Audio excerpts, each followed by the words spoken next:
Ito, meron na naman pong bagong chismis na ikinakalat itong sila Trillanes, sila Ridon, saka si Gadon. Ang sabi nila, si Sara Duterte kaya daw nagsampa ng kasong perjury laban kay Madriaga dahil totoo daw yung sinasabi ni Madriaga. And therefore, dahil totoo, natatakot si Sara Duterte kaya inunahan na niya. Yung kanilang premise at logic na yon, illogical. Bakit? Hindi man lamang naisip ni Trillanes na yung kanyang logic na yon at ikinakalat na black propaganda na yung kay laban kay Sara Duterte ay unang sumambulat sa kanyang muka. Bakit? Sino ba ang unang nagsampa ng kaso?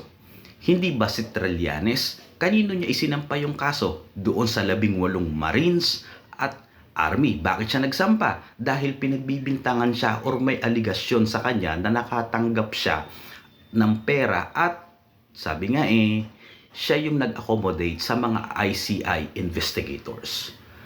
Kung i-apply natin yung logic na yun ni Trillanes kay Sara Duterte na totoo yung sinasabi daw ni Madriaga laban kay Sara dahil nagsampa ng kaso, pag in-apply mo yun sa kanya, kay Trillanes, di totoo din yung sinasabi ng 18 Marines. Hindi ba?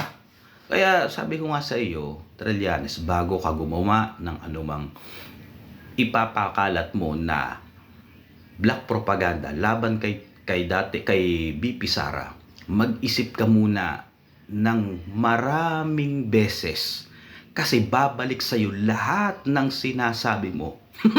Ano yun kay Sara Duterte? Aplikable. Pero pag sa iyo, hindi po pwede. It's unfair.